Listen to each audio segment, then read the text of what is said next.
श्री दत्तप्रबोध अध्याय 57. एकनाथ भक्त नरहरी व निंबराज यांची कथा. अध्यायाला सुरुवात करूया. एकनाथांची महती त्रिखंडात गाजत होती.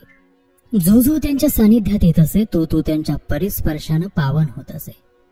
त्यांची ही कीर्ती ऐकून नरहरी नावाचा एक गृहस्थ त्यांना अनन्य भावानं शरण आला. नरहरी प्रपंचाबाबत उदास होता. पत्नी मुलांचा मोह त्यानं कधी सोडला होता.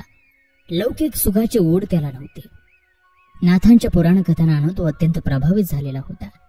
कीर्तनात भारला गेला होता आणि त्याला मानवी जीवनाचा वैयार्थ लक्षात आला होता. परमार्थाकडे झुकलो, त्यातच रमलो तरच मानवी देह लाभल्याचं सार्थक केलं असं होईल हे त्याला उमगलं होतं. नित्यनेमानं तो एकनाथांचं कीर्तन ऐकायला येत असे.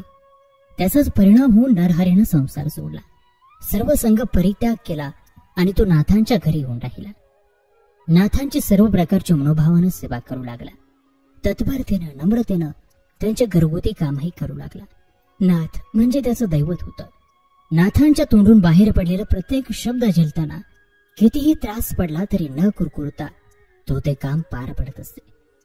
नरहरी खरोखर सेवाभावी आणि विनम्र होता. त्याची सेवा पाहून नाथांनाही एक दिवस त्याची अनुकंपा आली आणि नाथ म्हणाले, नरहरी, अशी किती दिवस माझी सेवा करणार आहेस? आपल्या घरी जा आणि चित्त ईश्वर चरणी एकाग्र कर. तुला निश्चित दत्तात्रयांचं दर्शन होईल. त्यावर नरहरी म्हणाला, नाथ, आता कुठलं घर? माझं हेच घर आणि दैवतही आपण. आपल्या पायांची सेवा करायला मिळाली की मला स्वर्गसुख मिळण्यासारखं आहे. आपल्या चरण सेवेशिवाय मला दुसरं काही नको. आपला विरह आता मला सहन होणार नाही. नाथ म्हणाले, नरहरी, मी सांगतो त्याप्रमाणे कर. सर्व संघ परित्यागी माणसानं कसलाही मोह धरणं हे वाईट. तुझ्या हितासाठीच मी तुला माझ्यापासून दूर पाठवणार आहे. तिथं तुला प्रत्यक्ष श्री दत्तात्रय येऊन भेटतील आणि तुझ्या मनीची आस पूर्ण करतील. तुला अनुग्रह देतील. त्यावेळी नरहरी म्हणाला, कुठं जायचं? काय करायचं? नाथ म्हणाले, देवगडावर म्हणजे दौलताबादला जनार्दन पंतांची समाधी आहे. तिथं जाऊन तू मनोभावानं त्यांची सेवा कर. तिथं तुला निश्चित अवधूत भेटतील. तुझी मनोकामना पूर्ण करतील. गुरूंची आज्ञा शिरसावंद मानून नरहरी नाथांना आणि गिरिजा माऊलीला नमस्कार केला आणि तोच शुभमुहूर्त मानून देवगडाकडे कूच केलं. सद्गुरुनाथांचं भजन करीत नरहरी देवगडावर येऊन पोहोचला. तिथली जनार्दन पंतांची समाधी प्रसिद्ध होती. तपार्चनाला यासारखं दुसरं शुद्ध पवित्र स्थळ नव्हतं. अनेक योगी इथं जप तपासाठी येत असत. ध्यानधारणेला बसत असत. नरहरीनेही हृदयांतरी दत्त ध्यान करून भक्तिभावानं अनुष्ठानाला सुरुवात केली. मन एकाग्र करून साधना आरंभली. श्री जनार्दनांच्या पादुका पूजून स्वानंदात मग्न होऊन भजन गायले. असेच काही दिवस गेले. नरहरीनं आता अन्नपाणी वर्ष केलं होतं. थंडी वाऱ्याची उन्हा पावसाची तमा बाळगली नव्हती. त्याची ही भक्ती पाहून, निष्ठा पाहून दत्तात्रयालाही कळवळा आला आणि एक दिवस नरहरीच्या पुढ्यात 3 फकीर येऊन उभे राहिले. त्या निर्मनुष्य स्थळी अवचित आलेले फकीर बघून नरहरी पावसाळला. फकीर त्याच्याशी यावनी भाषेत बोलत होते. त्यामुळे तर तो आणखीनच घाबरला. काय करावं त्याला काही सुचेना. फकीराने त्याला विचारलं, तू कोणत्या हेतून इथे आलास? कशासाठी या पादुकांची पूजा करतोस? तुला इथं कोणी पाठवलं? या फकीरांच्या प्रश्नांना उत्तर द्यावे की न द्यावे या विचारात नरहरी असतानाच त्याला आपल्या सद्गुरुरायांचे नाथांचे शब्द आठवले की त्या स्थानी तुला अवधूत येऊन भेटतील.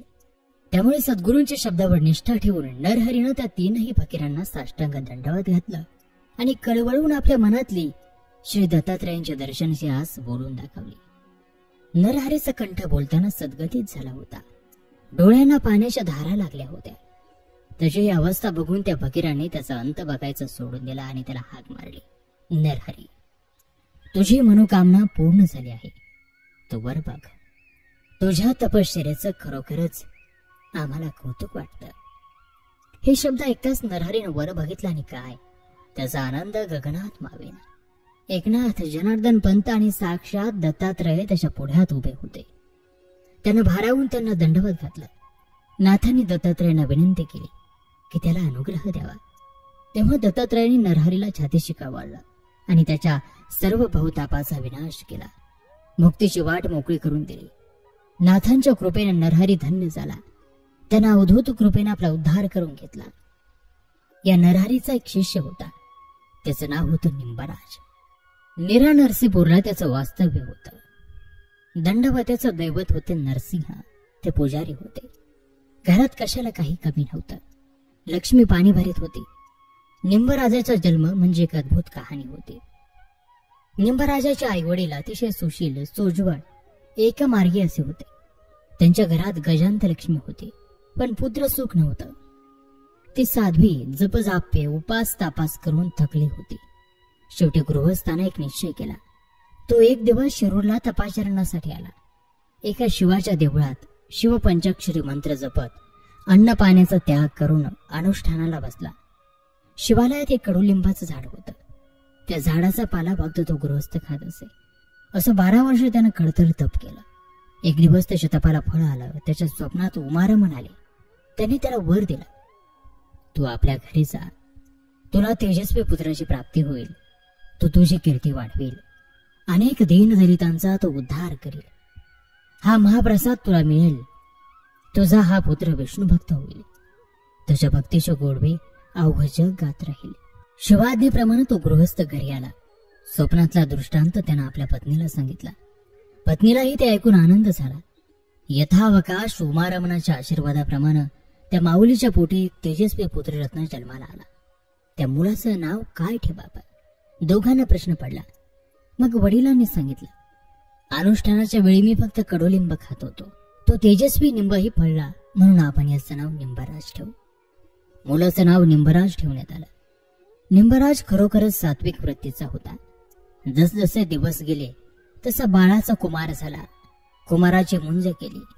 यथावकाश सुस्वरूप वधू बघून त्याचा विवाहही करून दिला. निंबराज आपल्या आईवडिलांना अतिशय मानत असे. श्रावणाप्रमाणे त्यांची सेवा करत असे. आईवडील निवर्तल्यावर निंबराजापुढे प्रश्न येऊन उभा राहिला की चरितार्थ चालवावा कसा. त्यातून पहिल्या बायकोला मूल नाही म्हणून निंबराजानं दुसरं लग्न केलं होतं. दिवसेंदिवस अन्नाची कमतरता पडू लागली. तेव्हा गाव सोडून तो काही पोटापाण्याची दुसरीकडे व्यवस्था लागते का हे बघण्यासाठी दूरवर निघाला.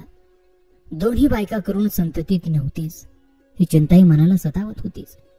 मजल दरमजल करीत निंबराज यवनांच्या प्रांतात आला. तो प्रांत गुर्जर प्रांत होता. हरीला दासाची चिंता म्हणून की काय तिथल्या यवनांच्या प्रमुखानं निंबराजाला नोकरी दिली. निंबराज हुशार होता, कामाला चोख होता. त्यानं प्रामाणिकपणानं काम करून यवनांची मर्जी संपन्न केली. विश्वास मिळवला होता. निंबराज ज्या गावात राहत होता त्या गावाचं नाव होतं भावानगर. ईश्वराची करणी किती अद्भुत असते हे पाहण्यासारखं आहे. या भावानगरातच 2 शेतकरी भाऊ राहत होते. दोघेही वेगवेगळे राहून आपला संसार करत होते. चरितार्थाचं बघत होते. एकमेकांचा एकमेकांशी तसा काही संबंध नव्हता. मोठ्या भावाची बायको स्वभावाने अतिशय खाष्ट होती, दुष्ट होती. धाकट्या धीराचं चांगलं झालेलं तिला बघवत नसे. ती नेहमी त्या कुटुंबाला पाहत असे आणि त्यांच्या वाईटावर राहत असे. धीराचा नायनाट करून त्याच्या वाटणीची संपत्ती, जमीन आपल्या घशात घालून जावेला एखाद्या दासी बटकीप्रमाणे वागवण्याची तिची इच्छा होती. ती इच्छा पूर्ण करून घ्यायची संधी ती शोधत होती. एक दिवस ती संधी आली.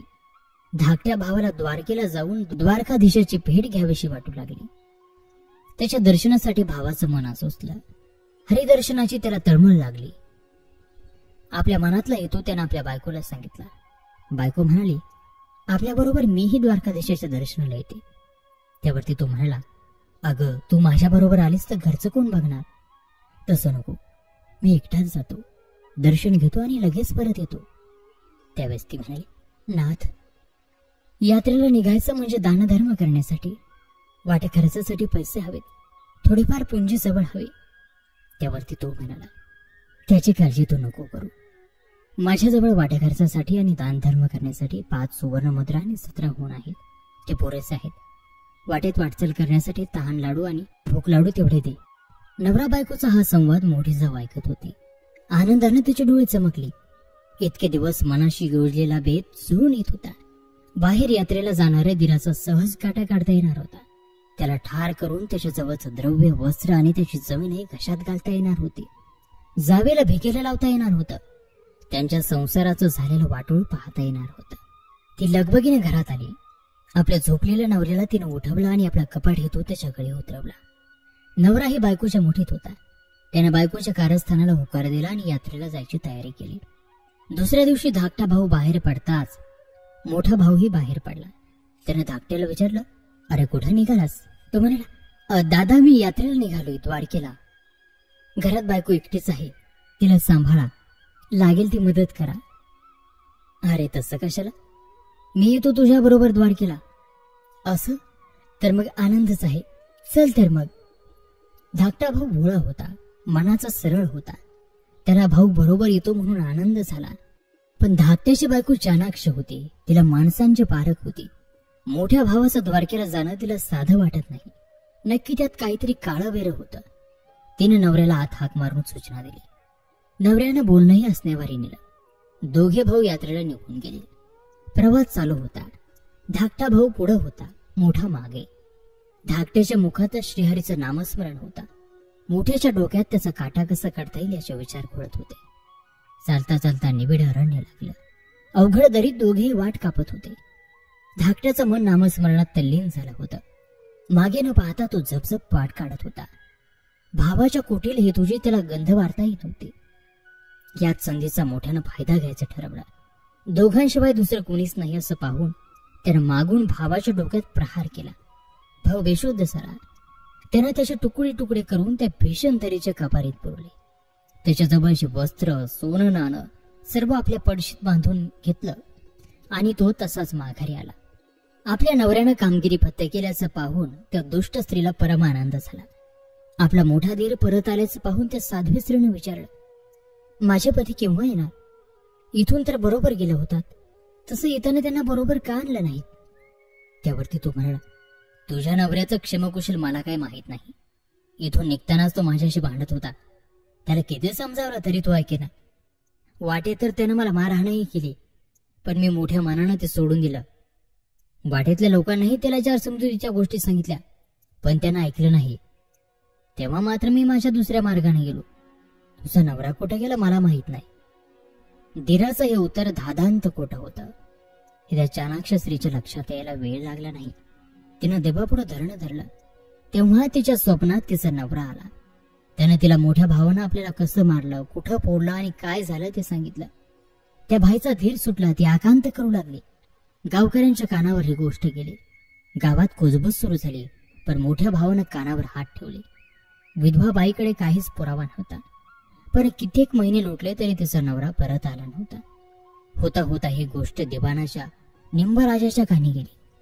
त्यानं त्याचा सोक्षमोक्ष लाभायचं ठरवलं. तो त्या बाईच्या घरी गेला. त्या बाईनं निंबराजाला विश्वासपूर्वक सांगितलं, मी म्हणते जर हे खरं नसेल तर तुम्ही मला देहदंडाची शिक्षा द्या. माझ्याबरोबर मी म्हणते त्या स्थळी भाऊजींना घेऊन चला आणि मग खरं खोटं पहा. त्या स्त्रीच्या म्हणण्याप्रमाणे निंबराज तिच्या दिराला घेऊन त्या निबिड अरण्यात गेले. दिराला कितीही खोदून खोदून विचारलं तरी तो बोलेना. स्वप्नात सांगितल्याप्रमाणे आठवून अंदाजानं त्या स्त्रीनं पुरलेली जागा दाखवली. निंबराजाच्या बरोबरच्या शिपायांनी ती जागा खणली आणि काय आश्चर्य, श्रीहरीची लीला आघात. त्याच्या अस्थिंवर एक चक्र होतं, साक्षात सुदर्शन चक्र. आणि तो खड्डा खोदून पाहताच रक्त, मांस, वेद वेगळं असंही दिसलं. सगळे चकित झाले. सगळ्यांची खात्री पटली त्या स्त्रीचं म्हणणं खरं होतं. त्या स्त्रीनं तिथं सगळ्यांचा निरोप घेतला आणि आपल्या नवऱ्या मागोमाग आपला देह ठेवला. देह ठेवताना तिनं आपल्या दिराला शिक्षा करू नका असंच सांगितलं. कोण कुठला शेतकरी पण हरिभक्तीने वेडा झाला होता.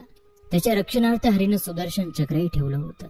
आणि आपण माया, मोह, लौकिक सुखात गुंतून पडलो. चुकूनही परमेश्वराचा विचार केला नाही. निंबराज विचार करत होता. त्या स्त्रीच्या धाडसाचं, पातिव्रत्याचंही निंबराजाला कौतुक वाटलं. परत माघारी भावनगरात येताच त्यानं आपल्या नोकरीचा राजीनामा दिला आणि तो आपल्या कुटुंबासकट यात्रेला निघाला. ईश्वराच्या ध्यासानं त्याचं मन सपाटलं होतं. तो द्वारकेला आला. द्वारकेच्या राण्याच्या दर्शनानं त्याचं मन वेडावलं. तिथं निंबराजानं नाममुद्रा तयार केली. त्यावरती मला सतत संत सज्जनाचा सहवास लाभावा, द्वेष निंदा विरहित बुद्धी मिळावी असं लिहिलं. निंबाचं संसारातून मन उडालं. ऐहिक सुखातून विरक्त झालं. कोणत्या मार्गाने तपश्चर्या केली तर आपल्याला श्रीहरी दिसेल याचाच तो सतत विचार करू लागला. आणि शोधो, याबरोबर श्री दत्त प्रबोध ग्रंथातील हा 57वा अध्याय समाप्त होत आहे.